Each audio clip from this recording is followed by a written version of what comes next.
Dan Nabi SAW mengatakan dalam sebuah hadis yang sahih, kalau kesembuhan terdapat di 3 pengobatan. Yang paling pertama Nabi sebutkan, konsumsi madu.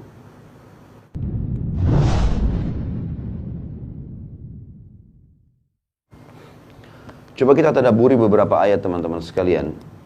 Terlintas di benak saya sekarang surah An-Nahl, surah nomor 16. Kita baca An-Nahl, surah nomor 16, ayat 65 mulainya ya.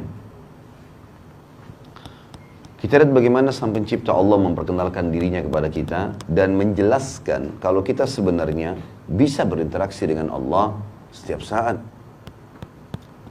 Dimulai dengan ayat 65, A'udzubillahi minasyaitonirrajim, Wallahu anzala minas samaa'i ma'an fa ahya bihil arda ba'da mautiha.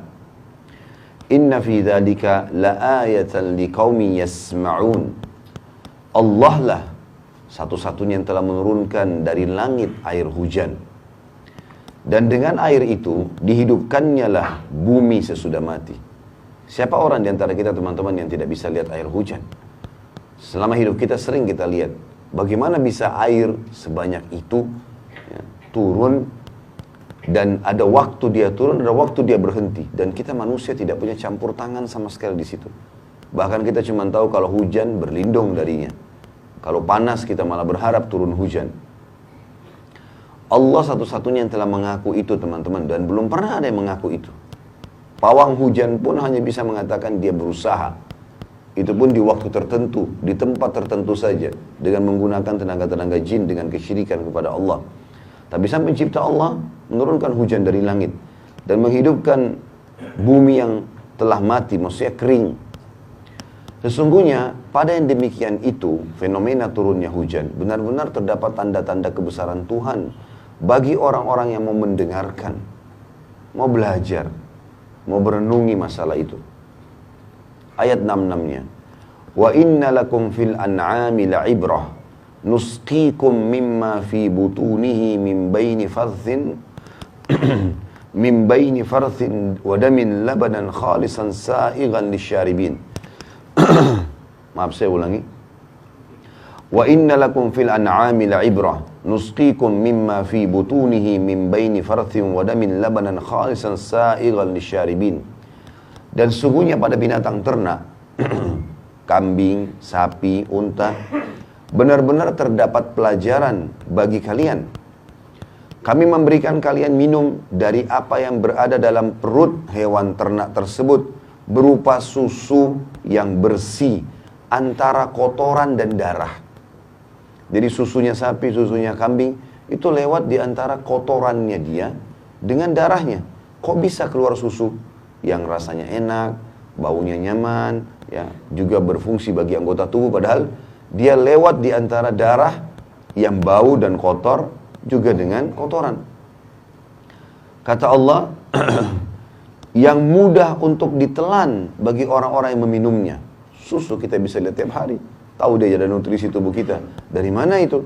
Oh, dari hewan yang diperah. Baik hewannya siapa yang ciptakan, susunya siapa yang buat ya. Ayat 67 Allah lagi memperkenalkan dirinya. Wa min thamaratin nakhili wal a'nabi tattakhiduna minhu sakaran wa rizqan hasana. Inna fi dzalika laayatan liqaumin yaqilun. Dan dari buah kurma dan anggur kalian buat minuman yang memabukkan dan rezeki yang baik. Artinya ada yang kalian lakukan hal haram dari situ, dan ada juga yang kalian makan sementara dia masih halal. Rezeki yang baik. Kurma dan anggur kalau dibiarkan beberapa hari terbuka di sebuah tempat atau ditaruh dalam tanah, maka dia akan beralkohol, jadi minuman keras, dan itu tidak boleh dalam Islam. Tapi Allah memberikan gambaran kepada kita, masuk dalam kehidupan kita. Orang melakukan itu pun haram memabukkan, dan juga memakainya dalam bentuk buah segar. Semua itu tanda-tanda kebesaran. Allah sebenarnya yang menciptakan buah itu dasarnya. Sesungguhnya pada demikian itu benar-benar terdapat tanda kebesaran Allah bagi orang yang mau memikirkan. Ayat 68-nya, Wa auha rabbuka ilan nahli anittakhidhi minal jibali buyutan wa minas syajari wa mimma ya'rishun. Dan Tuhanmu mewahyukan kepada lebah, buatlah sarang-sarang di bukit-bukit, di pohon-pohon kayu, dan di tempat-tempat yang dibikin manusia. Karena surah ini berbicara masalah lebah, surah An-Nahl. Maka ini ayat 68 ini adalah penyebab kenapa surah ini dinamakan surah An-Nahl. Dan subhanallah, lebah ini hewan yang luar biasa, Bapak Ibu sekalian. Tidak pernah ada lebah kita temukan di tempat sampah. Tidak pernah. Pasti tempatnya yang bagus. Di pohon-pohon yang wangi, sari bunganya banyak. Nggak ada di sampah. Lebah nggak ada di sampah. Dan lebah itu termasuk hewan yang tidak pernah mengganggu hewan lain. Tetapi dia kalau diganggu, dia bisa mematikan. Makanya Nabi SAW memberikan perumpamaan orang mukmin seperti lebah. Dia kalau makan, dia makan yang bagus-bagus saja, yang halal, yang berkualitas. Kalau dia memberi yang terbaik. Dia berikan madu dari perutnya, gitu kan.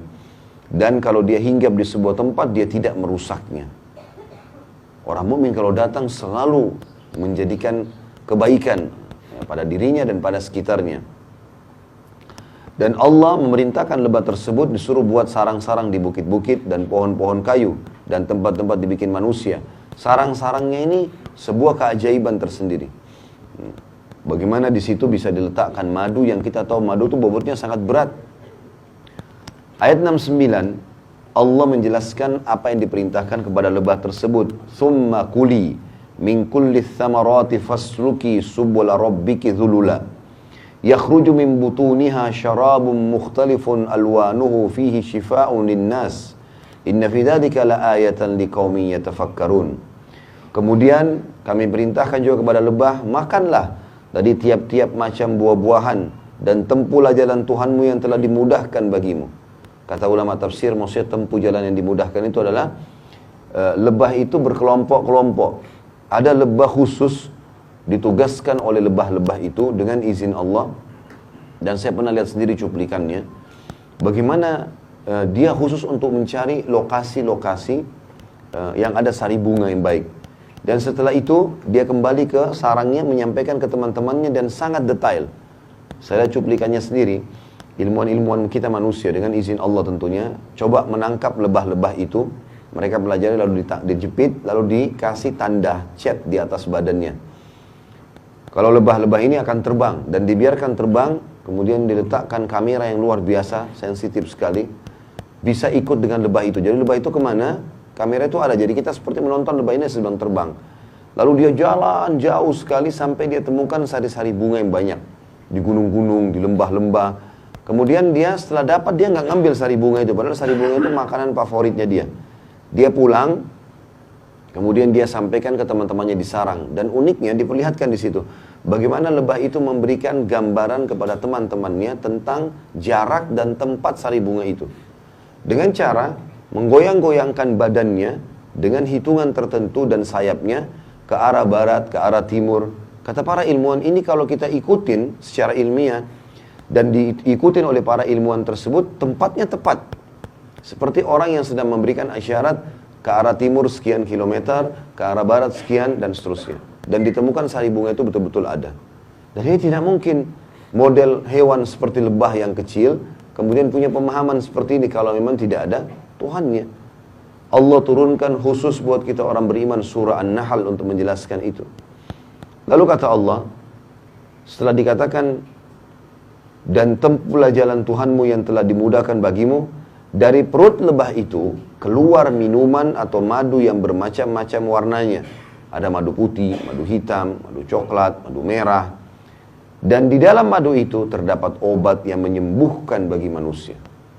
Dan Nabi SAW mengatakan dalam sebuah hadis yang sahih, kalau kesembuhan terdapat di 3 pengobatan.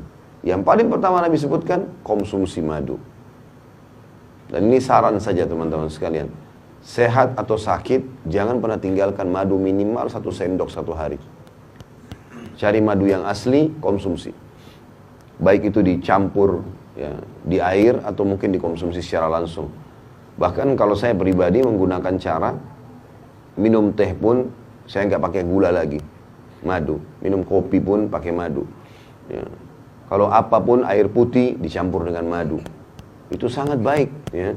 Apalagi kalau madu asli yang memang kadar gulanya bisa dikatakan kecil sekali atau bahkan tidak ada, manisnya manis alami, maka itu sangat bagus. Karena Allah bilang obat untuk manusia.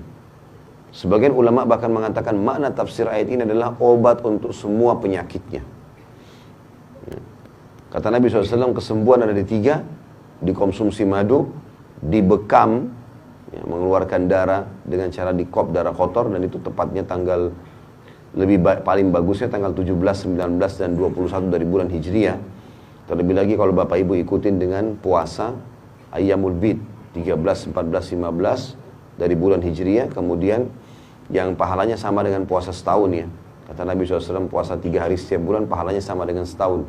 2 hari setelahnya, tanggal 17-nya bekam, atau tanggal 19 atau tanggal 21. Sebagaimana kata Nabi SAW, sebaik-baik waktu berbekam adalah 17, 19, dan 21. Lalu kemudian yang ketiga kai. Kai itu menggunakan besi panas. Lalu kata Nabi SAW, tapi aku tidak menyarankan umatku menggunakan kai. Atau jadikan riwayat yang lain, jadikanlah kai sebagai pengobatan terakhir. Dan kai artinya besi dipanaskan lalu dikagetkan di tempat yang sedang sakit. Biasanya mungkin ini orang stroke membutuhkan ini. Kalau di zaman Nabi SAW dulu pernah Sa'ad bin Mu'adz radhiyallahu anhu, sahabat Nabi yang mulia, yang pada saat beliau meninggal dunia, kata Nabi SAW, arsy-Nya Allah goncang, karena dekatnya dengan Sang Pencipta Allah.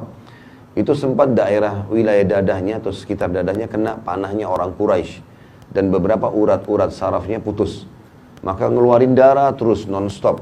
Ya, zaman dulu nggak ada kayak sekarang. Sekarang ada dokter bedah segala macam bisa dijahit. Zaman dulu nggak bisa. Maka Nabi SAW pun memanaskan besi lalu menempelkan di lukanya Sa'ad, ya, untuk memberhentikan darah tersebut. Tapi saksi bahasan kita adalah masalah madu. Ya. Sesungguhnya pada demikian itu benar-benar terdapat tanda-tanda kebesaran Tuhan bagi orang-orang yang mau memikirkan.